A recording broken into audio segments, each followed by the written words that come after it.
You are making the world a better place by listening to the Joy of Living podcast. This is your guide to achieving a more purposeful, powerful, and positive life. Join Barry Shore in unlocking the best version of you and becoming happier, healthier, and wealthier. And now, here's your ambassador of joy, Barry Shore.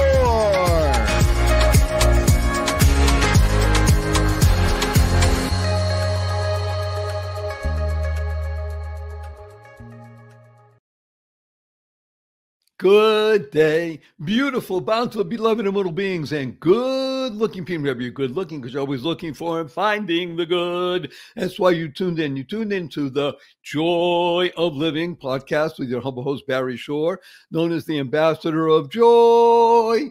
Notice I didn't say the Ambassador of Joy. The Ambassador of Joy, because you know that on this show, we work with the three fundamentals of life. And when you use these three fundamentals, you will be happier, healthier, and wealthier. Who doesn't want that? And that's why you tuned in consciously and conscientiously, because you know that everything about this show is about you becoming the best you possible. When you're the best you make the world a better place. You build more bridges of harmony, create more joy, happiness, peace, and love in the world. And you're going to be very, very happy because everybody loves wealth.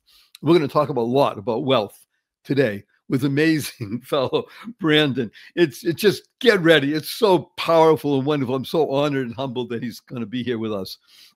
So in the beginning, I want to mention these three factors, the fundamentals of life. And they are, number one, purpose. Life has purpose. When you lead a purpose-driven life, number two happens. And it's a good number two. You go MAD. Now, MAD is a wonderful acronym. It stands for make a difference. Lead a purpose-driven life, you make a difference in the world. And the third fundamental is to uncover the power and the secrets of everyday words and terms. Simple example, this show is being carried over the internet.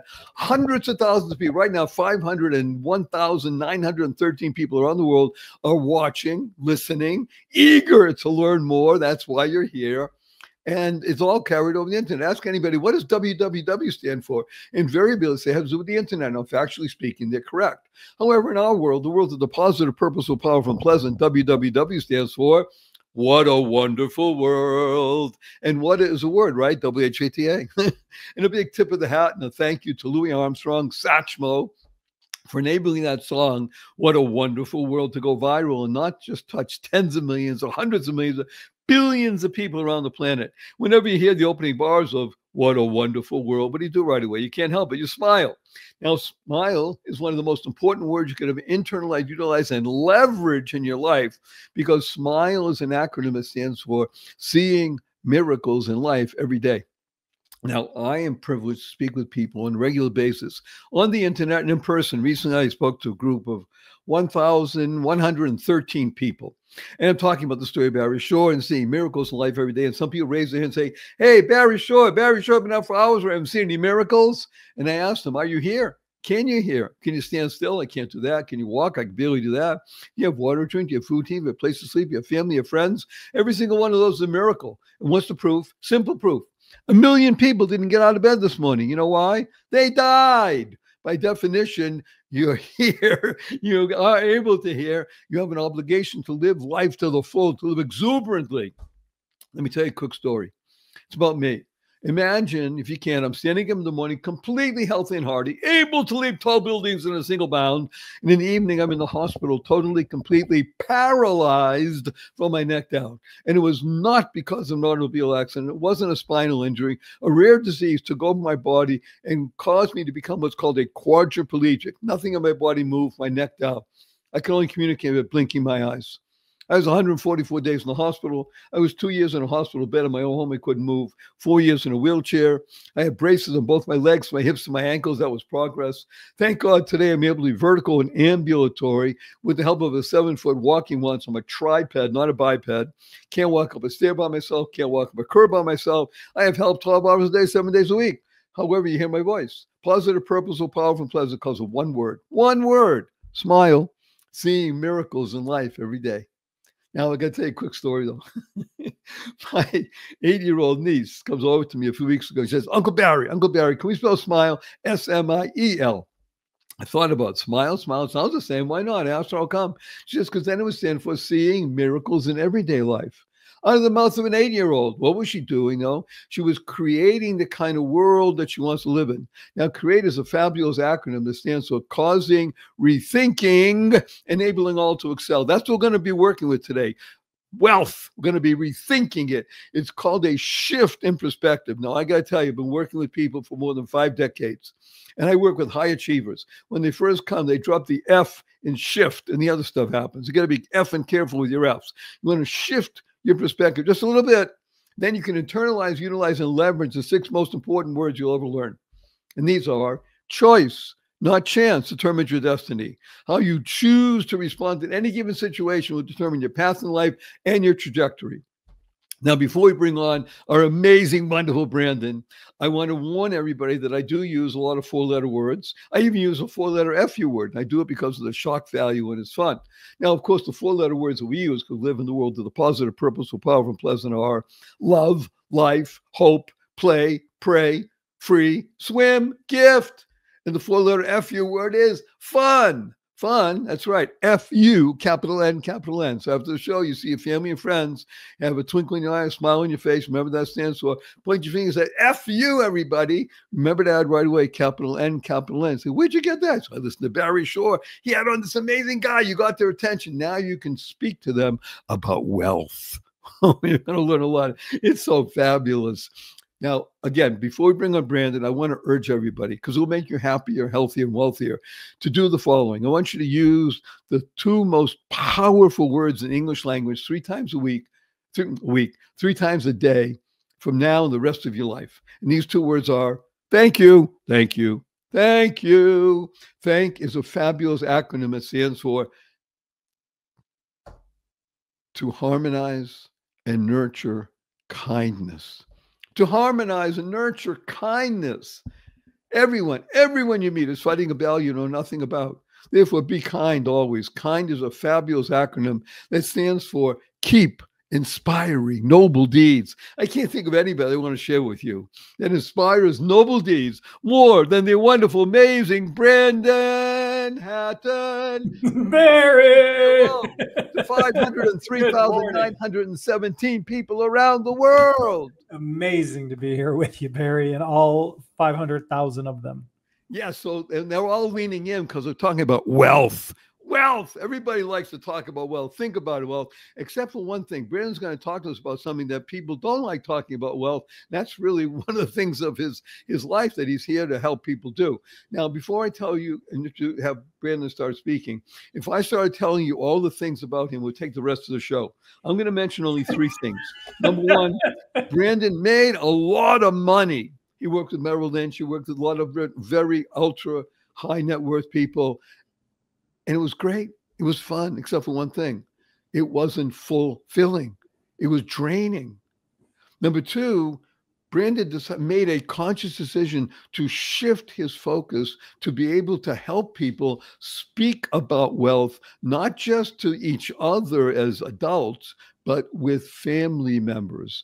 This is a most important vital aspect of learning how to live with wealth in a positive, purposeful, powerful way. So without further ado, wonderful Brandon, first of all, thank you for being here. And again, everybody, I'm so happy that you keep recommending it to your family and friends. That's why we have 500,000 people. We want you to share this with at least 5 people. You want to do 50 or 100, it's up to you, but at least 5, and follow us on Spotify and Apple. So Brandon, you have a phrase that I like a lot, 2-word phrase. Conscious wealth. Okay, wealth. I think people have an understanding, but you're going to help us. What is conscious wealth? Thanks, Barry. The reason we used conscious wealth and why I had to add this like precursor to it is that wealth has become a bit of a tired word. I think it's almost been co-opted to just mean rich. And there's so much more to wealth. We need more resonant words that reflect the reality of the complexity of wealth, which when we talk about is like the 4 pillars. There's your physical health, just all that you just spoke of. All of that is a main component. If you have money, but you can't get up out of bed, who cares? you're not wealthy, right? That's less wealth that you have. Your perspective, which you've been talking about, this upbeat, positive optimism, if you don't have that, if you don't have the emotional health as part of your perspective, it's hard to enjoy what you have, or connection is the third pillar that we talk about, and this idea of your friends and family. So without rounding out this idea of wealth with the four pillars of health, perspective, connection, and then financial wealth, it's really not a big enough picture. It doesn't resonate. So when we talk about wealth, we're not, people oftentimes, as you pointed out, wealth equals money. So yes, by definition, wealth does not equal money. Now, money, of course, is a component of it. Let's be blunt. Yeah. It's better to have $100 million than to have $100. However, if the other pillars are not there, then the $100 million could be as detrimental as only having $100 in life. So what do you do as your mission in life now? What do you do to bring people into the consciousness of leveraging wealth? Yeah, so I think great question. It's important to just begin conversations about wealth at any level. And if the entree into talking about wealth is just money, but using those types of conversations to talk about bigger or deeper issues. If we believe that wealth is just money, then we may never talk to our children about inheritance. That's a big problem. We have $90 trillion worth of money coming down from one generation to the next, the oldest generation to the following generations. And without conversations about it, that could cause some real problems. It could make us more fearful. It could make us a more scarce society. So you just said two things that almost are oil and water. $90 trillion, which is not just an enormous number. It's even more than Elon Musk is worth. Yeah. This is the T word, not the B word. $90 trillion that is going to be transferred to another generation, not squeezed out from, not raped from, not grabbed, but transferred. And the abundance factor is so powerful that it could be like a tsunami. It could drown people. Is that really what you're discussing, isn't it? Yes, but if there was an abundance factor, it's going to fill them up. I think and so it is a lot of money to completely transition and solve a lot of the problems. It can make us a more loving, kind, and just society. But only if we talk about it. And that again, the talk part is what Brandon brings to his world, to the people who gravitate to him. And it's nice. He's attracting people. He's not rushing after people. He's attracting people who want to begin to have conversations because they recognize that wealth, as much as it is a factor of benefit and positivity, it can be a stumbling block. It could cause difficulties as bad as it is to overeat. Yeah, I'll give you an example. When I was a kid, there was an idea that wealth, in order to be wealthy, was to be able to, like Johnny Paycheck, walk into your job and tell your boss, take this job and shove it. And that was real independence, right? And we know that's not true because of all the reasons I just spoke of. If you don't have your health, perspective, or family connections, money won't buy you independence. But if we get stuck in this idea that wealth is just financial standing or your finances, then when you start looking at this transfer of wealth or you look at estate planning, you're going to create a system that tries to get not only your children, but your grandchildren, your great-grandchildren to have a sense of independence that is an illusion. It's false. And it's no gift to give them, instead of looking at what could be a greater sense, right? And so a lot of times we hear people talk about generational wealth, this idea that I'm going to have my children, my grandchildren, my great-grandchildren all have wealth. And what they're really talking about is I'm going to create so much money that they might not ever have to work again. I don't think that's a gift, Barry. Oh, let's talk about that. So I love the word work. I call it the 4-letter word ending in K. Because, Yes. because there's something called luck, which has the UCK and an L in front of it. And then there's the 4-letter word called work with a K at the end. Yeah. And without work, what happens to a muscle? It atrophies. Mm-hmm. And if you don't work, then the mind atrophies, the soul atrophies. Is that fair to say? It doesn't matter that your bank account is full. If the life is not full, then you are literally rotting away. And what a part of what you do is you want to prevent that from happening. Absolutely. One of my favorite poets, David White, Irishman living in the Pacific Northwest, wrote an entire book on work. And one of the things that I took away from it is that we always have work. Work is nonstop. It just changes in the dimensions and the shape that it takes. So I may have enough money, sell my company, retire. Well, guess what might come in next? Maybe housework, right? But more likely self-work, work on myself, thoughts about who I want to be in this world. What is it? And sometimes that type of work is so scary that we find ourselves opening another company. Right? So you're talking about work on self is avoidance by doing other things to avoid working on oneself. It could be. It could be. But my point is that work is always there. Work is always a reality in our lives. And to take away this, like one of the things that I'm most proud of in my life, and when I say proud, I should really say humble, that I was able to get this opportunity to be financially independent, run a company that allows other people to live their dreams, is that I was able to do all that. And that I had this, I somehow figured out the system, and I feel like there's a sense of accomplishment. Then you get to the mountaintop and go, wow, so many people were really there to help me along the way. But just transferring money to children without and seeing your wealth transfer only as financial wealth could deprive them of that that feeling of accomplishment, that feeling of building, creating, designing. So let's work in your world for the moment. And one of the things that you are doing, I presume, with Conscious Wealth is speaking to adults primarily at the beginning and urging them to speak to the people that are coming after them, whether they're their own children, it could be relatives, in other words, an uncle that doesn't have children, aunts, etc. And giving over to next generation a sense of purpose, that comes along with money. In other words, money is, as my rich uncle said to me when I was growing up, very, very rich uncle. We all have one. Thank God. And he said to me, Barry, I like you a lot. You're smart. You're aggressive. You'll do very well. I want to let you know something. Money is a wonderful servant. It is a god-awful master.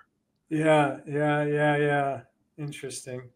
And I think that part of what you do is to open up the conversation to that reality and help people shift their perspective to recognize that by doing certain things, creating trust funds and bank accounts and such like that, needs to go along with personal responsibility. Is that fair to say? Yes.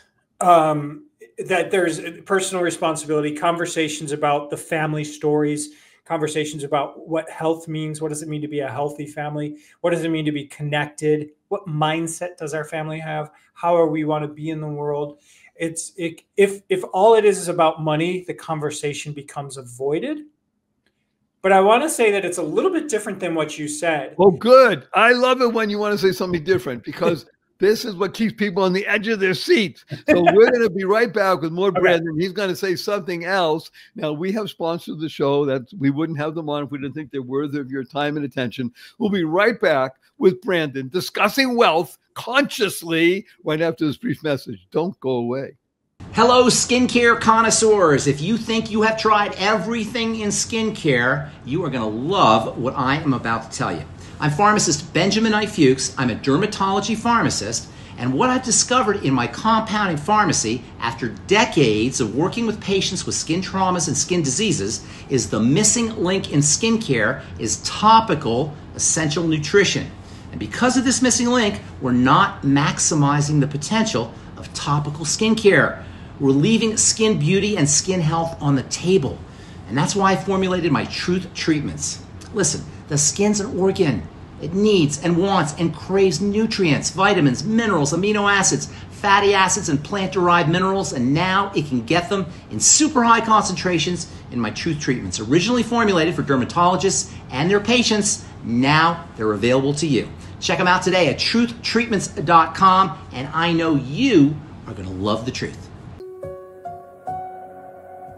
Any business leader who has stood in front of potential investors can tell you, creating a vivid, compelling vision of the future can be the difference between bankruptcy and billions. If you can move people with words, you can practically will things into existence. Something that seems impossible can be made to seem inevitable. But not with bullet points, with a well-crafted and well-told story. I spent 30 years in advertising, creating stories for giant brands, universities, and governments, and changing people's hearts and minds. And over those years, I accumulated a treasure chest of insights about how to entertain and inspire and move people. And I think I can teach you. Can you think of a tool more powerful than human speech? See how your value changes when you start to master the oldest human art form.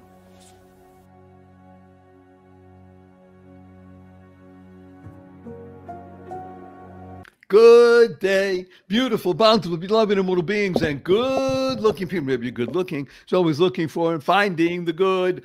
Our cup runneth over with good. His name is Brandon Hatton, and he is one of the more interesting people in the world today because he loves opening up and helping people, families talk about wealth to the next generation and basing it on what he calls the 4 pillars. And if you remember, just before we went to the break, he was about to say, Barry, yes, I agree. However, Barry, it is not the parents that usually contact us first. It is the next generation who will contact us and say, we want to be good stewards of whatever's coming our way. We want more certainty in our life. We want this money to be out in the world doing good.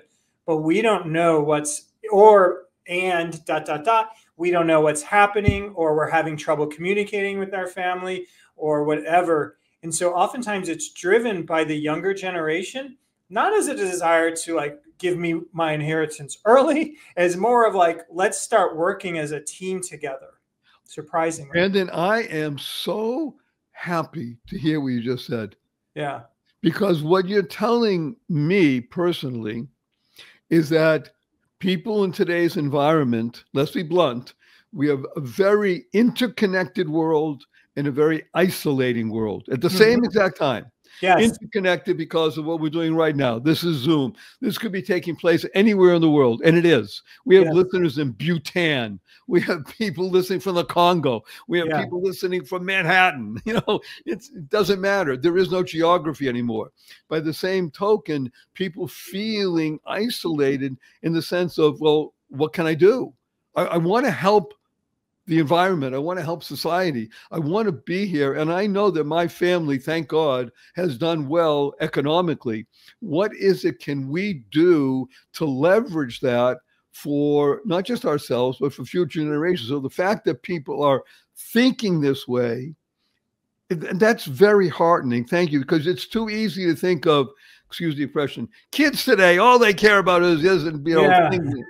So you're saying on the opposite, it's that there's a driver from younger generations say, let's work with what we have. Yes.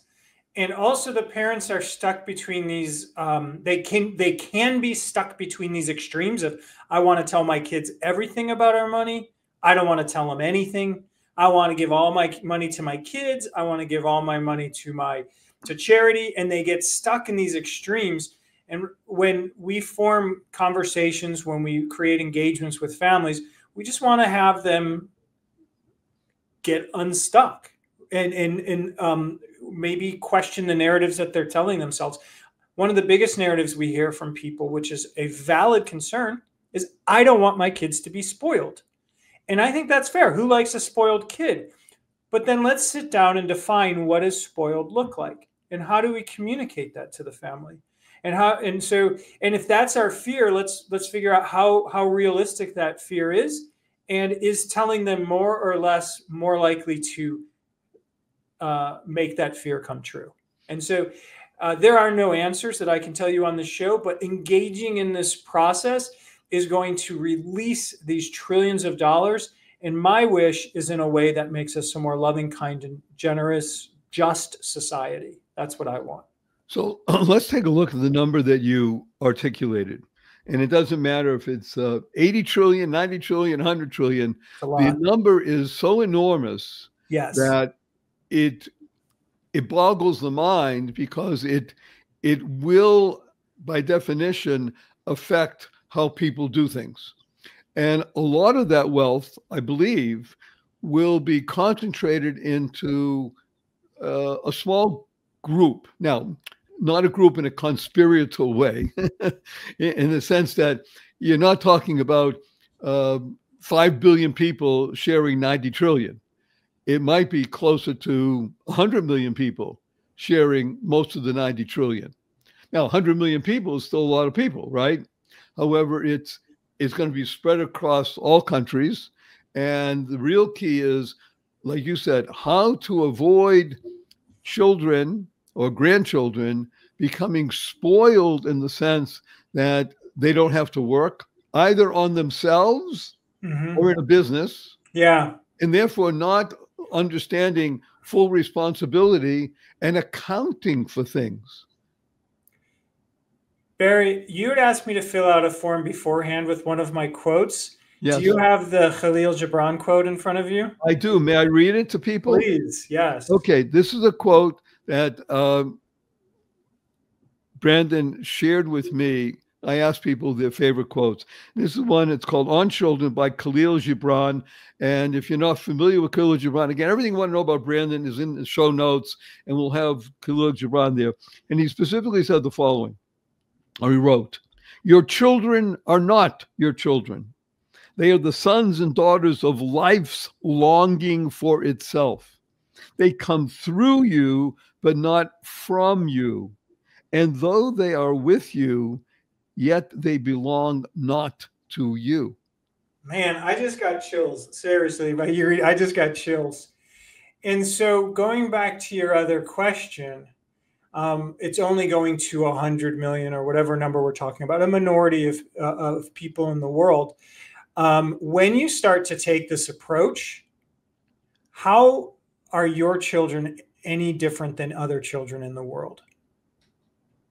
And are your children, they are special, but are they more special than other people in the world? Brandon, this is wonderful. Yes, I'm getting chills now. So if our children are not our children, then I think that, look, there is a natural desire and a need for you to make sure that whatever you give, and there's 90 trillion or whatever you have in your pocket, whatever it is, that your children your loved ones are taken care of. I have an estate plan, Barry, and if I died tomorrow, I'm going to make sure that people who would count on me if they got in a tough situation, there's money for them. But that's not all of my financial. That's not it. And that's not all the wealth. And so when we start to open up and think about this money, think about these myths that our children are our children, then we start to wonder, maybe I can provide to than just a small minority of people in the world. And I'll go another step further. Sorry, I've got an automatic light here. It's coming on and off. And a great team who just turned it back on. I'll go another step forward. What if we went so far as to say, Barry, your money is not your money? Okay, let's expand on this for a moment. I had no preparation for what I'm about to say to you. No I will give you an explanation of something. In the religious world, the world that I inhabit, I'm a religious Jew. Yes. That is a foundational understanding of wealth. Mm-hmm. That the money or the whatever you have that is given to you by the good Lord is not yours. You have an obligation to utilize it for others. Mm-hmm. Heal the world, right? Yes. So Yeah. I think from a religious point of view, not just Jewish, I think I believe these are values across most religious organizations and maybe even atheists. I don't know. Yeah. But, however, I know that in a theist world where there's a understanding that what you have been given, granted, even you worked hard for it, it still is a gift. And the gift is yours to nurture and share and pass on. So just like you said, just as children, that which you think you have, you don't have. It's not tangible. All you can take with you are the good deeds that you ever did in life. Yeah, that's exactly right. And so that's why I am advocating expanding the definition of wealth, because then it's not, oh, I'm giving away all my money, but now my heirs can have my connections, my family, my friend, my love, my perspective. I give my, we have, I have nieces and nephews. They gain the perspective that I have. They can take it or leave it, but they learn something completely different. And I can support their health with these financial resources. And so there's all of these different, if we just get stuck on money, it's so hard to let go.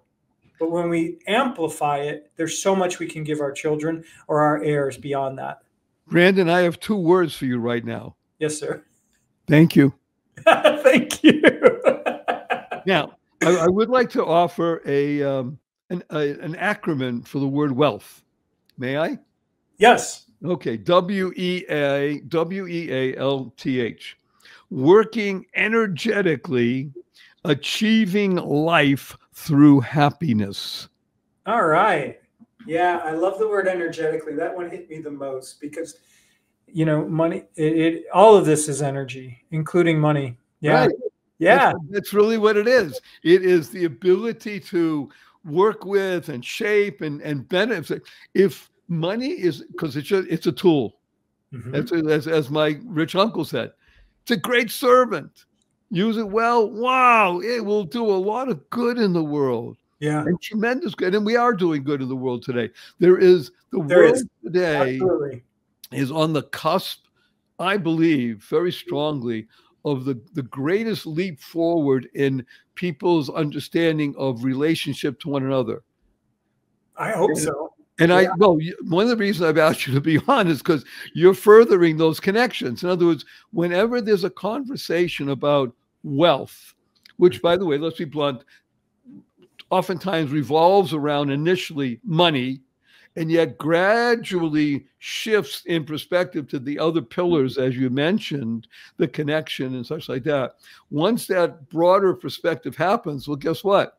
People get energized and excited and enthused about, look what we can do. Yeah. Look how much good we can do in the world. Yeah. Yeah, I agree with that. And also, there's so much impact. I'll say, I think that's all true. And I also think just me being a good human being, just me living a truthful life, having truthful thoughts and loving and kind thoughts is a sense of purpose. Oh, Brandon, I would like you to discuss something you and I both gravitate towards, something called conscious capitalism. Mm-hmm. I know it shares the same philosophy with conscious wealth. Oh, by the way, I also did an acronym for your name during the break. I came up with that. May I share the acronym for your name? Yes, please. I think it fits you. Brandon is Brandon. By the way, I know people around the world are loving this right now. They're leaning in, and it doesn't matter where they're from. They're saying, oh my gosh, this stuff is really interesting. So Brandon stands for bounty, all right, rewards, awareness, nurturing dynamic opportunities naturally. Amen. Thank you, Barry. Well, you just said it because you talked about living a beautifully humanistic life that gives purpose. Because we said the number one, the three fundamentals of life are: number one, life has purpose. Yes. You lead a purpose-driven life, you go mad, you make a difference. So let's talk about conscious capitalism, because unless I'm mistaken, a number of the people, families, groups that you work with are either business owners or business decision makers, and that they're creating in their own world this consciousness of capitalism as a force for good in the world. Yes. Yes, absolutely. And I've been part of the group in Atlanta since its founding, so quite a bit. So tell us about what it means, because people think that capitalism and consciousness and conscious capitalism and good don't go together, that they're oil and water. You and I know, not just believe, we know that that's the opposite, that conscious capitalism is the ultimate force, the lever of good. Yeah, so when you think about multinational companies or mega cap companies, there's 100,000 people that work there. And it's really hard to have a sense of connection, community, relationship. It's impossible. You can't know people, right? So conscious capitalism works really well with small and mid-sized companies where there's not that anonymity. You know the community you work in, you know the people that you work with, you're part of the environment, and you're able to build a company that, in my mind, and what we do at Conscious Wealth, is to let everybody live, work in a space that brings out their highest sense of self, right? And so if we bring somebody onto the company thinking we're going to put you in this position and they don't fit in that position, then we're stymieing not only the company's growth, but their personal growth. And so how do we align purpose within the team to everybody's skill set? And that's part of conscious capitalism, is this idea that just by being a company where you care about your employees is a good way of running business. And then you can extend it out to all of your stakeholders, the people that you do business with, whether it's your clients or your service providers or anywhere along the supply chain. And so this idea that we can become better people and we can live a life of purpose through business, because work, as I mentioned before, is inevitable, I believe to be true. And I also do not ignore all of the harm that some of the very large companies in the world do, sometimes out of malevolence and sometimes just out of anonymity, because they can get away with it or because there's this groupthink. But the example I always give is it's really easy. If you're in a small town and you run a factory and you know all the people, you're not going to pollute that river. It's your river, right? It's a super simple example, but it can be, the analogy can, the true case can extend beyond that. I am so deeply touched, and I believe the people around the world, I'm going to make two statements, one of which I think you might find a bit shocking. I've had the honor of traveling around the world a number of times, visiting almost every country on earth. And almost to a person, now this goes back years, everybody wants to come to America. Mm-hmm. Why? Not just the physical America. What they want is what America stands for. The idea of liberty, opportunity, the ability to connect with other people and to build something. That's a wonderful, amazing mindset. And it comes out of something that I learned when I was 9 years old. I won't tell the whole story, but suffice it to say, my father, after I'd come back from shoveling snow one day on a big snowstorm in Boston, Massachusetts, where I grew up, and I made $55 in one day, Brandon. Nice. We worked from 7:15 in the morning till 5:30 in the evening. It was already dark when I came back, and my allowance was 25 cents a week.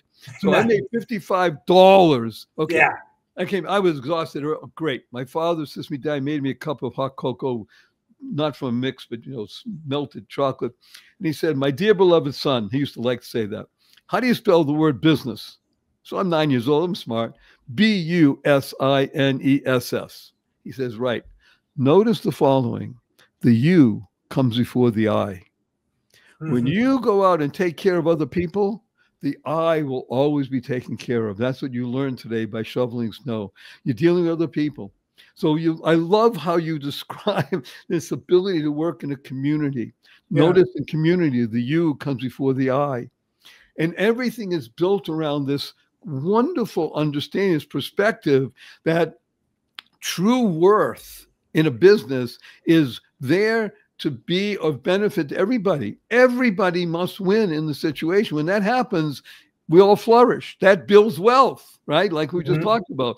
And there's a fellow I like to listen to. I think you know who he is, Simon Sinek, Sinek. So I think it's one of the most watched YouTube videos from TEDx. It may be number 3, maybe even number 1. And it's the title is Start with Why. Yeah. Why are you in business? Not what do you sell? What do you do? What's your process? Why? This is you, Brandon. I love you. Do you hear that? I said, I love you. Okay. Thank you, Barry. I love you too. I want to just, because you brought out so many wonderful pieces to this world of conscious capitalism, talk about community, about alignment, highest sense of self and business, aligning purpose. I would like to, just before we go to the break, we only have another 40 seconds before we go to the break. Let's just begin talking about joy in business.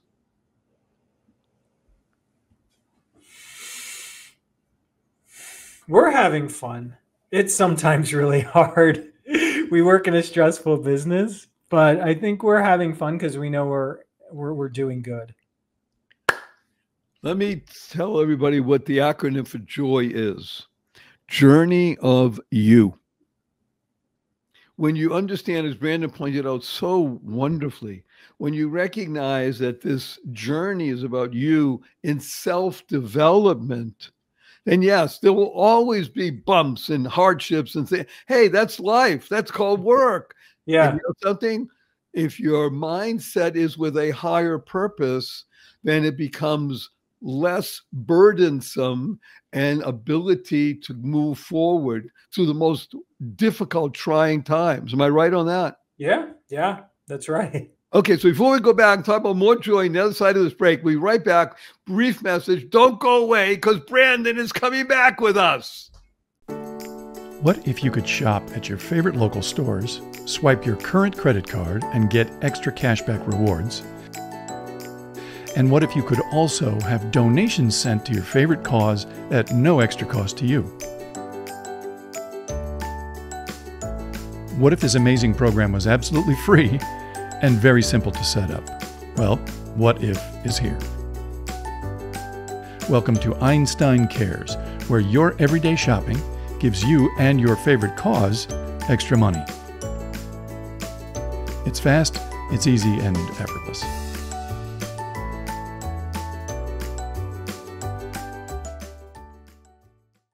Good day, beautiful, bountiful, beloved, immortal beings, and good-looking people. Maybe good-looking, so always looking for and finding to go. We found good in abundance. His name is Brandon Hatton, and he is discussing with us wealth consciousness. He's talking about conscious capitalism, aligning purpose, understanding work, and having conversation with family members about wealth. Let's be blunt. It is one of the most difficult conversations to have, isn't it? Oh, sorry, Barry. I thought you were asking them out there. So we created a game to help people do this. Hello, we love games. So we will get you a copy. People can download the digital copy in the show notes. But if you consider wealth to be about money, it's difficult because we were taught, or particularly older generations were taught, you're not supposed to talk about money. But if we consider wealth to be other forms of inheritance, like we spoke of health, perspective, connection, it's not that hard to talk about. So if we amplify the definition of it, one of the questions in this card game is, what does a good inheritance look like?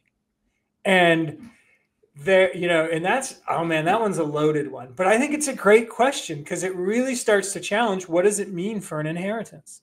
And it'll open some eyes, I'm sure, but there's a whole, within the deck, I think there's about 40 different cards asking, what is your first money memory? I'm curious, Barry, you just mentioned a money memory. $55 on a snow day. What did that teach you? Oh, I'm going to answer your question because it taught me two things that have helped me in the rest of my life. And my father helped me understand it because it took me decades to understand what he said.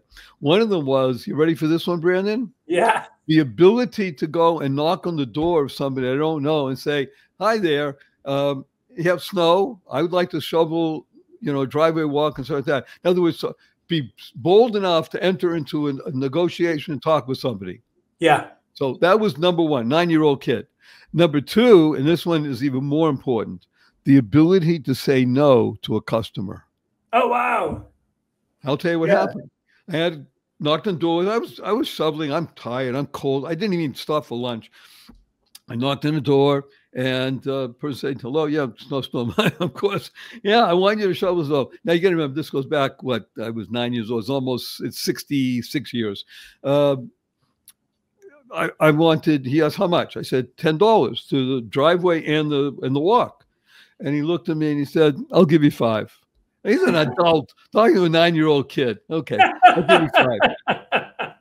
And I thought about it and I hesitated. It probably felt like, to me, like 10 minutes, probably 13 seconds. And then the 13 seconds, the fellow said, okay, I'll give you $7.50 because I didn't say anything. Yeah. And then I said the following, no, thank you. And I turned around and started walking away. Yeah. I didn't go 3 steps. And he said, okay, $10. All right, kid, I'll give you $10. Because I said no. Yeah, good for you. I love that. We love hearing about money memory stories. Yes, what a great question. Money memories. Wow. It impacts everything. And so oftentimes when we're having these conversations with families, we go back, the first memory comes up. We don't even ask for it. Somebody will say, well, first thing I remember about money is this, and this is why I think of it now, right? And I think they're important to uncover. We've recommended people do this in, what's the classes you take before you get married? Yeah. Marriage classes. Marriage classes. All of these things, having an understanding of where my ideas and my beliefs around money were formed, and is that still true today? Brandon, okay, as you said, all in the show notes. This is fabulous. The idea of a game. So look, games are wonderful because it releases tension. It allows people to have a little bit of fun. Remember the FU word, 4-letter FU, capital N, and bring people together in an atmosphere that is, one at the same time, challenging and releasing. Mm-hmm. Yes. Oh, big bravo to you, Brandon. Thank you. Wow, this is so wonderful. So I'm about to say words that I'm loath to say. We're coming to a close on our time together today. Well, so I have 3 quick questions for you. Are you ready? Yes. Okay. Number 1, will you come back again? Absolutely, Barry. I love you. You're a great Woo! Thank you. Number 2, Brandon, you have only 80 seconds to answer this question. What is your most fervent desire? Whew.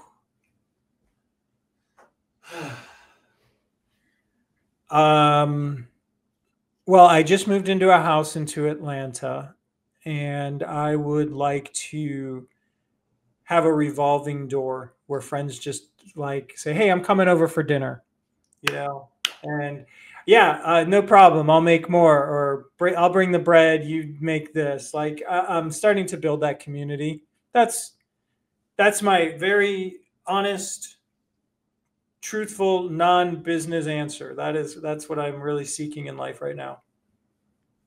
That's so wonderful. Thank you. And it will be granted to you. Thank you. I'm sure it will. Okay, number 3, may I give you a hug in front of 511,817 people around the world? Please. Okay, let me tell you what HUG stands for. Heartfelt, unlimited giving. On the count of 3, 1, 2, 3.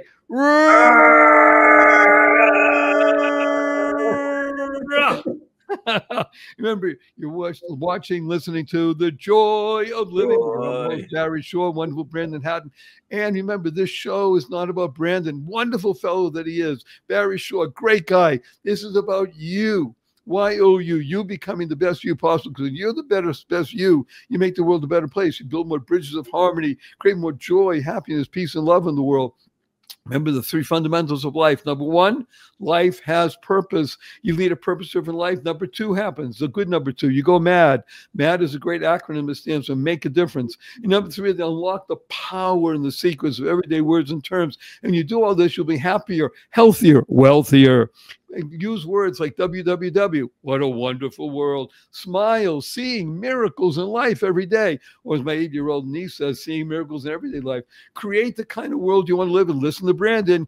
You create the kind of world you want to live in, causing rethinking, enabling all to excel. You want to shift your perspective. Keep that F in place so the other stuff happens.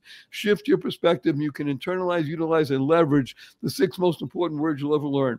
Choice, not chance, determines your destiny. How you choose to respond to any given situation, the path of life and the trajectory. Use 4-letter words. Now, of course, the 4-letter words we use, because we live in the world of the positive, purposeful, powerful, and pleasant, are love, life, hope, play, free, gift, swim, and tell the world to F you, capital N, capital S. After the show, see your family and friends, have a twinkle in your eye, smile on your face, point your fingers, F you, everybody.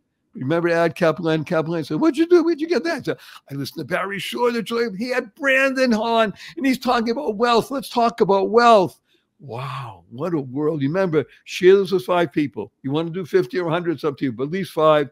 Follow us on Spotify and love us on Apple Podcasts. And we're going to give a blessing from wonderful Brandon and Barry. Are you ready? Here's the blessing. Go forth. Live exuberantly. Spread the seeds of joy, happiness, peace, and love. Go mad. Go make a difference. Brandon, don't go away.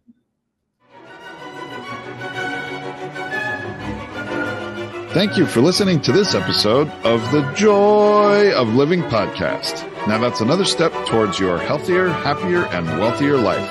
Never hesitate to do good in the world, no matter what the situation. Join us for another upbeat discussion next time at barryshore.com. And be sure to leave a rating and subscribe to the show to get more conversations like this. And remember to share it with your family and friends too. See you on the next episode.